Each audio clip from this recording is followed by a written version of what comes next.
호라즘과의 첫 전투에서 승전한 날 저녁 곽정의 군사는 남이라 기슭에 주둔했다.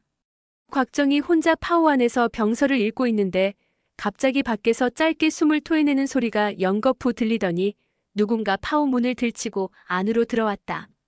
곽정이 고개를 들어 바라보니 그 사람은 놀랍게도 서독 구양봉이었다. 곽정은 중원에서 수만리 떨어진 이국 땅에서 그를 만나니 놀라우면서도 반갑기까지 한 마음에 몸을 벌떡 일으켰다. 구양 선배님 아니십니까? 혹시 용이와 함께 오셨습니까? 그 말에 구양봉이 묘한 웃음을 지었다. 내가 너한테 묻고 싶단 말이다. 그 계집애는 어디 있느냐? 어서 내놓지 못하겠느냐? 구양봉의 말에 곽정은 내심 기쁨을 감출 수가 없었다. 그 계집애는 어디 있냐니까? 구양봉의 목소리가 한층 높아졌다. 그러자 곽정이 미소로 화답했다. 강남에서 구양 선배님을 따라갔다고 들었습니다. 어찌 저한테 그녀 소식을 물으십니까? 구양봉은 곽정이 거짓말을 못하는 성품인 것을 아는지라 더 이상 캐묻지 않았다. 그러나 여러 정황을 보건대 황용은 틀림없이 곽정의 군영에 있는 것이 분명했다. 그런데 곽정은 아무것도 모르고 있다니 도무지 어찌된 일인지 종잡을 수가 없어 바닥에 놓인 방석에 털썩 주저앉았다. 곽정은 구양봉이 자기한테 특별히 해를 입히려 온 것은 아닌 것 같아 조용히 파오 입구로 가서 쓰러져 있는 친위병들의 혈도를 풀어주었다. 그러곤 마유주와 차를 내오도록 했다. 잠시 뒤 친위병 하나가 마유주와 차를 내오자 구양봉은 마유주 한 그릇을 단숨에 비우고 입을 열었다. 너한테는 사실대로 말해도 상관없겠지. 내 가흥부의 철창묘에서 고계지배를 붙잡았으나 며칠 되지 않아서 도망쳐버리고 말았다. 그 말에 곽정은 속으로 쾌재를 불렀다. 용이야 워낙 영리하니 달아나려고 마음만 먹으면 언제든 달아날 수 있는 사람 아니겠습니까? 그런데 어떻게 도망을 간 겁니까? 그러자 구양봉은 아쉽다는 듯 한숨을 쉬었다. 말해 못하겠나? 이미 도망쳐버린 것을. 자부심 강한 구양봉이 자기 실수를 제 입으로 말할 리 없었다. 곽정도 그 점을 잘 알고 있는 터라 더 이상 묻지 않고 입을 다물었다. 중요한 것은 황용이 무사하다는 사실 아니겠는가? 미소 짓고 있는 곽정의 표정을 본 구양봉이 냉소를 지었다. 그 계집이 지금까지 잘 도망치고는 있지만 내가 바짝 뒤를 쫓았기 때문에 도와도로 가지는 못했다. 잡히는 건 시간 문제지. 실제로 쫓고 쫓기며 몽골 변경까지 오는 동안에도 여러 차례 잡을 뻔한 적도 있었다. 그런데 갑자기 그것이 종적을 감춰버린 것이 아니냐? 내 생각에는 틀림없이 네 군영으로 숨어들었을 것이다. 그 말에 곽정은 기쁜 나머지 흥분된 목소리로 물었다. 그녀를 보았습니까? 그러자 구양봉이 짜증 섞인 목소리로 말했다. 내가 그 계집을 봤다면 이러고 있겠느냐? 밤낮으로 네 군영을 엿보고 있었는데도 고계집의 모습은 그림자도 볼 수가 없었다. 정말 네 녀석이 숨기고 있는 것이 아니냐? 그 말에 곽정이 고개를 갸웃하며 물었다. 밤낮으로 이곳을 엿보고 있었다고요? 저는 왜 전혀 모르고 있었을까요? 그러자 구양봉이 의기양양하게 웃었다. 나는 네 천전부대 소속의 서역병졸이다. 너야 지휘관인데 어찌 병졸 하나하나를 알아볼 수 있겠느냐? 당시 몽골 군 중에는 포로로 잡힌 적군이 많았다. 그 중에는 몽골군의 투항에서 흡수되는 병력도 상당했다. 구양봉은 원래 서역인이므로 군중에 섞여 있으면 눈에 띌 리가 없었다. 곽정은 그의 말을 듣고 새삼 등골에 식은땀이 흘렀다.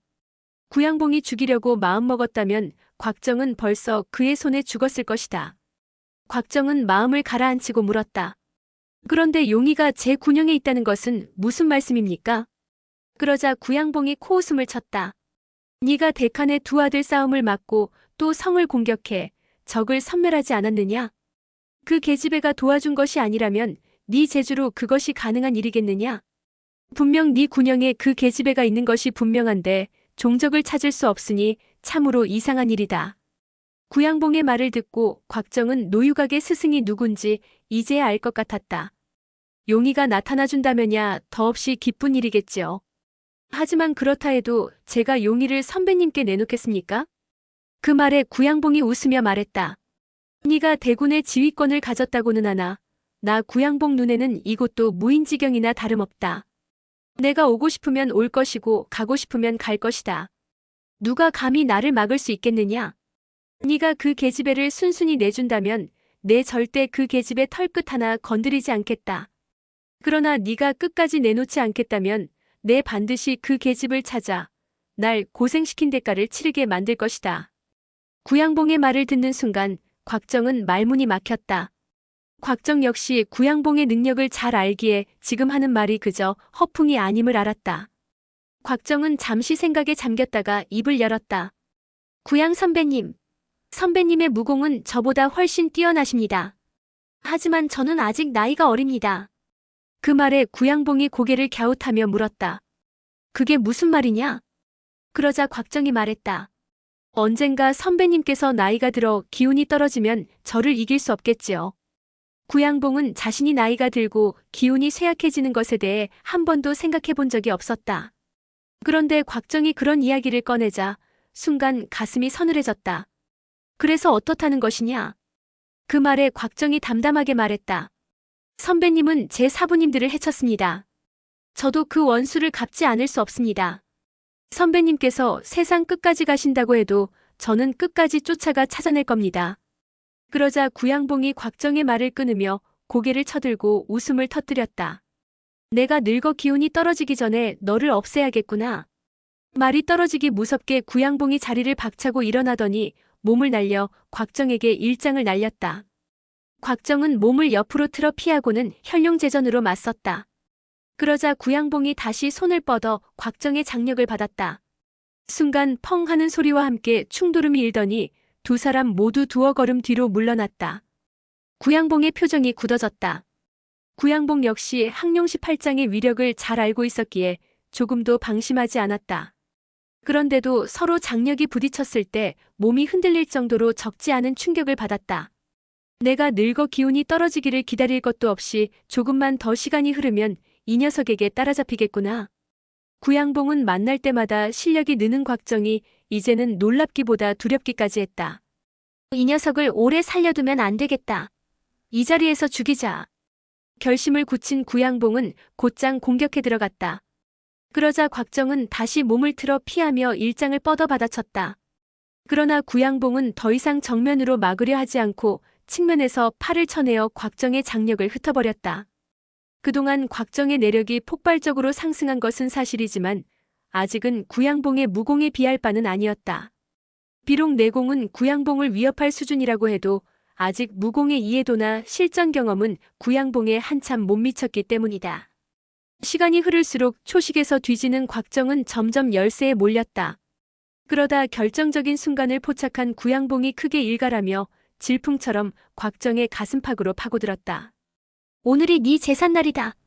구양봉의 손바닥이 막 곽정의 앞가슴에 닿으려는 순간 곽정은 왼손으로 가슴을 가로막고 오른손 식지를 뻗어 구양봉의 관자놀이를 찍으려 했다. 이것은 예전에 황용을 치료할 때 옆에서 지켜본 1등 대사의 일양지였다. 일양지는 한마공의 천적이어서 구양봉은 곽정의 손놀림에 놀라지 않을 수 없었다. 구양봉은 얼른 뒤로 물러나며 버럭 고함을 질렀다. 단지흥, 이 늙은이마저 나를 귀찮게 하는구나. 사실 곽정이 쓴 것은 그저 흉내만 낸 것일 뿐 진정한 일양지가 아니었다. 놀란 나머지 자세히 살펴보지도 않고 일단 뒤로 물러난 구양봉은 후속 공격이 없는 것을 보고 곽정이 일양지를 제대로 배우지 못했다는 것을 눈치챘다. 그저 흉내만 낸 일양지라면 당장 두려워할 것은 아니었다. 구양봉은 지체 없이 땅을 밟으며 앞으로 몸을 날렸다. 곽정은 겨우 몸을 피하기에만 급급했고 구양봉이 날리는 장력에 파워 안에 있던 집기들이 요란하게 부서져 나갔다.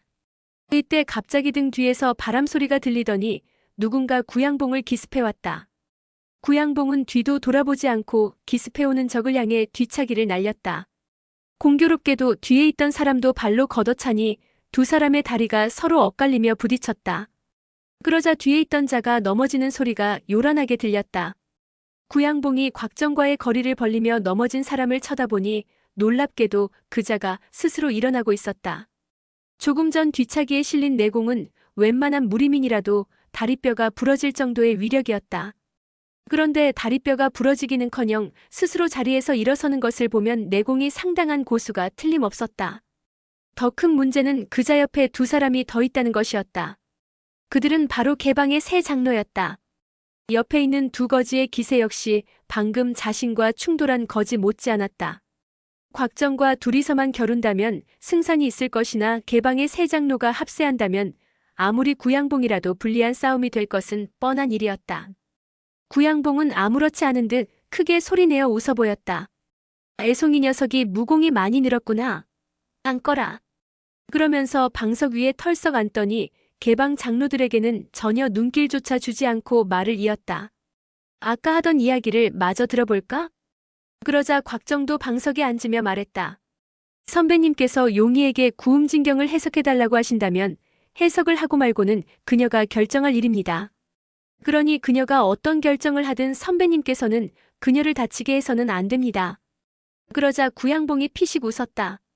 그녀가 구음진경을 해석해주기만 한다면 나도 그 아이를 다치게 할 생각은 없다. 그리 되면 황노사가 가만히 있을 리도 없고 말이다. 그러나 그녀가 끝내 입을 열지 않는다면 나도 가만히 있을 수는 없지 않겠느냐. 그 말에 곽정이 고개를 가로저으며 안 된다고 다시 한번 못 박았다. 그러자 구양봉이 웃으며 물었다. 좋다, 내가 네 말대로 하겠다면 넌 내게 무엇을 해주겠느냐? 구양봉의 물음에 곽정이 단호한 표정으로 답했다. 앞으로 3번. 선배님께서 제 손에 떨어지더라도 목숨을 살려드리겠습니다. 그 말을 듣자 구양봉이 자리에서 벌떡 일어나더니 호탕하게 웃음을 터뜨렸다. 그러자 귀가 찢어질 듯한 날카로운 웃음소리가 멀리까지 퍼져나갔다. 초원에 있던 말들이 그 소리에 놀라 우는 소리가 한동안 끊이지 않고 이어졌다. 곽정은 가만히 그런 구양봉을 응시하며 낮은 목소리로 말을 이었다. 웃으실 것 없습니다. 언젠가 제 손에 떨어질 날이 있을 거라는 건 선배님도 잘 알고 계실 테니까요. 그 말에 겉으로는 비록 웃고 있었지만 구양봉은 왠지 등골이 오싹해졌다. 만날 때마다 강해지는 곽정의 성장세를 볼 때 지금 한 말을 마냥 무시할 수만은 없었기 때문이다. 그러면서도 한편으로는 분노가 치솟았다. 무림 4대 고수로 불리며 천하제일인 자리를 다투는 구양봉이 아닌가. 자존심이 상한 구양봉은 웃음을 그치지 않은 채 곽정을 죽여야겠다고 마음속으로 결정을 내렸다. 내가 너한테 용서를 구한다, 이 말이냐? 좋다, 어디 두고 보자. 그 말에 곽정이 다시 한번 못 박았다. 남아이런 중천금입니다. 두말하면 잔소리.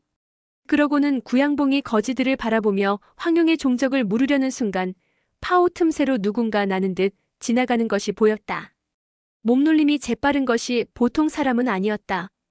구양봉은 순간 이상한 예감이 들어 얼른 파오를 젖히고 따라가 보았으나 이미 사람은 그림자도 보이지 않았다. 구양봉은 다시 곽정 쪽으로 고개를 돌렸다. 열흘 안에 너를 다시 찾아오겠다. 네가 나한테 용서를 구할지 내가 너한테 용서를 구할지 어디 그때 가서 보자꾸나. 구양봉은 말을 마치고 크게 웃음을 터뜨리며 몸을 돌렸다. 어느새 사람은 보이지 않고 웃음소리만 저 멀리서 울려 퍼졌다.